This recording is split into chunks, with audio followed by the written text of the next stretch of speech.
बिहार का एक नेता है पप्पू यादव। राजेश रंजन उर्फ पप्पू यादव पूर्णिया से अभी निर्दलीय सांसद है, लेकिन एक ऐसा शख्स जो बिहार के किसी भी समस्या में, किसी भी लोगों के साथ बिहार में कहीं भी कोई समस्या होता है, अगर सबसे पहले साथ देने के लिए अगर कोई तैयार होता है तो वो नाम है पप्पू यादव का।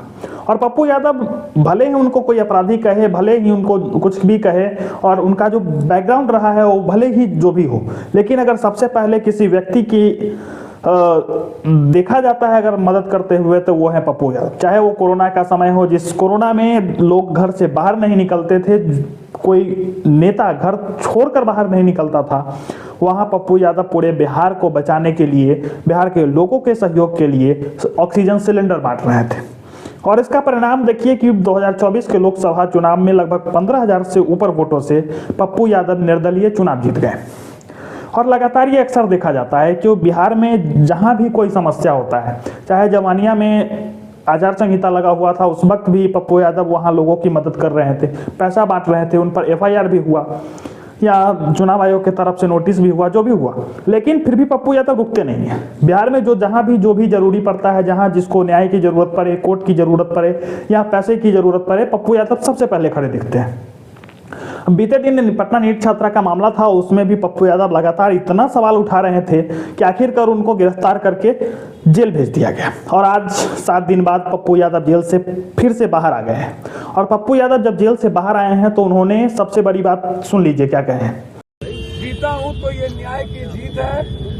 मैं धन्यवाद देना चाहूंगा अपने न्यायालय को, जिन्होंने दूध का दूध, पानी का पानी किया।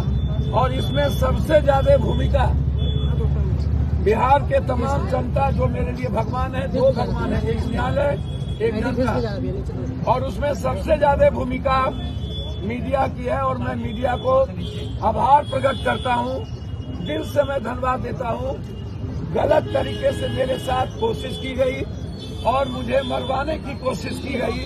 अस्पताल के जो सुपरिटेंडेंट है, मैं उसका कॉल डिटेल निकलवाऊंगा, उन्होंने भी मरवाने की कोशिश की गई। पटना के डीसीएलआर ने साजिश रची थी और उस दिन भी 2 बार हमको अपमानित किया गया सीनियर एसपी के द्वारा, पहला दिन भी और सेकेंड दिन भी। और उसमें पूरी साजिश थी कि पप्पू यादव को अपने आवाज को चुप कर देना। मैं पहली बार, मैं आज अब भगवान से और सच्चाई से मुझे विश्वास होता है। सच बोलना इतना तकलीफ दे होगा, भगवान न करे किसी को अस्पताल और जेल और थाना का चक्कर लगे। सच बोलना इतना तकलीफ दे होगा, मुझे लगता है कि हमें विचार करना पड़ेगा कि क्या इतना सच बोलना चाहिए कि नहीं, और भगवान पर ब्लाइंड फेथ करना चाहिए कि चलिए। बस यही मैं कहूँगा। तो पप्पू यादव ने स्पष्ट कह दिया है कि हम रुकने वाले नहीं हैं, भले हमको कितना भी केस हो जाए, क्या कुछ भी हो जाए, पप्पू यादव रुकने वाले नहीं हैं। और जनता के लिए सबसे सही चीज यही है कि कोई नेता कितना भी कैसा भी हो, अगर वो जनता की सेवा कर रहा है तो जनता उसे चुनती है। और ये लोकसभा चुनाव में देखने को मिला था। बाकी इस बारे में आपका क्या विचार है, कमेंट बॉक्स में जरूर बताइएगा। वैसे पप्पू यादव के जब जेल गए तो उन पर जो पिछला कई केस था उस सबको खोला गया, कई एक नए भी केस हुए हैं, तो इसको लेकर लगातार उन पर दबाव बनाया गया, लेकिन वो रुकने का नाम नहीं लिया। और आखिरकार माननीय न्यायालय ने आज उनको बेल दे दिया। और बेल देने के बाद वो शाम आज फिर से बाहर आ गए। और बाहर आते ही फुलवारी शरीफ में एक 12वीं की छात्रा जो छत से गिरने से मौत हुई या उनको फेंक दिया गया, जो भी मामला है वो अभी जांच का विषय है, उसमें भी पप्पू यादव एकदम एक्टिव होकर जेल से निकलते ही पहले उसके परिजनों से मिलने पहुंच गए। और ये दिखाता है कि नेता की जो स्थिति है वो कैसी होनी चाहिए। और पप्पू यादव उस सब नेताओं के लिए मिसाल है जो नेता सिर्फ हवाबाजी करते हैं, जो नेता सिर्फ सदन में बैठकर प्रश्न उठाते हैं, और जनता की मदद के लिए जब आगे आने की बात होती है तो वो नेता सब बिल में चले जाते हैं। तो वैसे नेताओं को भी पप्पू यादव से सीखना चाहिए।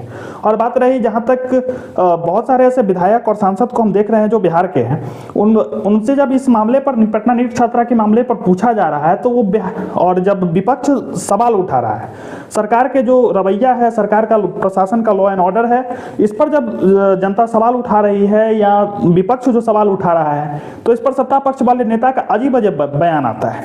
बाकी इस बारे में आपका क्या विचार है, कमेंट बॉक्स में जरूर बताइएगा। और पप्पू यादव के लिए क्या कुछ आप लिखना चाहते हैं, कहना चाहते हैं या उनकी प्रशंसा करना चाहते हैं, जो भी हो कमेंट बॉक्स में जरूर बताइएगा। धन्यवाद।